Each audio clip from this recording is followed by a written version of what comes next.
This is where hopefully in the next month or so we're going to start building our new women's facility. Our current facility across the street has got about 80 beds, and we're running at or near or over capacity most nights. And it's an old building. It's got a lot of work needs done on it, so we're going to build a new facility here. It'll double our occupancy. There'll be about 160 beds in this building for women with children, women that are going through our program, and hopefully by next spring we'll be occupying this building. How big is the building going to be? It's going to be about 22,000 square feet, 2 stories. The upstairs is going to be for our families, our women with children, and then downstairs will be all of our single ladies. And then once we get that built, we also plan to build we're calling it a commons building right now, but a dining room that'll be big enough to seat about 500 individuals, and a commercial kitchen so that we can feed all of our men, women, and children that are staying here with us. The funding has been a long process. We've just been putting the appeal out to the public. Churches have pitched in, some businesses. We've got a couple of grants from some different foundations, but it's just been a kind of a grassroots effort to ask people to catch vision of what we're trying to do here and to support it. And so far we've raised, we think, enough to get the women's building built.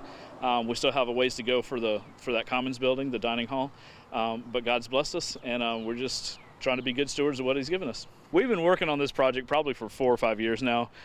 We started trying to renovate what we currently had, and just quickly found out that there's just not the space, not a good way to do that. So then we looked at some other locations and some other possibilities, and this is kind of where we ultimately landed. We already had this land. It was just kind of a big field sitting back here behind the men's shelter, and it was just kind of clear that this is where we needed to build this facility and kind of get our campus a little tighter together so that we could share some resources like the kitchen and the dining hall and those kind of things a little easier. We actually have our plans and everything are at the city getting permitted right now, and we have our general contractors working on a guaranteed maximum price for us, and we're hoping that the permits all go through well and that price is in our affordability range so that we can start actual construction early middle May. So it's exciting to be at this point. It's been a long time coming, but we're ready to see it building up and get these ladies over here in a little better facility than what we currently have. Currently, our women's shelter is just overcrowded most of the time, and we have a lot of ladies that end up leaving before they're really ready to leave, just because they get a little bit of resources and they're crowded, so they figure, let me get out of here. We're hoping that this building will give a little bit of space, especially for those moms with kids, to kind of have a little bit of privacy and a kind of a space of their own. So hopefully they'll stay with us a little bit longer and kind of get their feet under them a little better before they leave, so that once they do leave, they're able to live self-sufficiently and never have to come back. So that's kind of our goal, is to break those cycles of poverty and homelessness.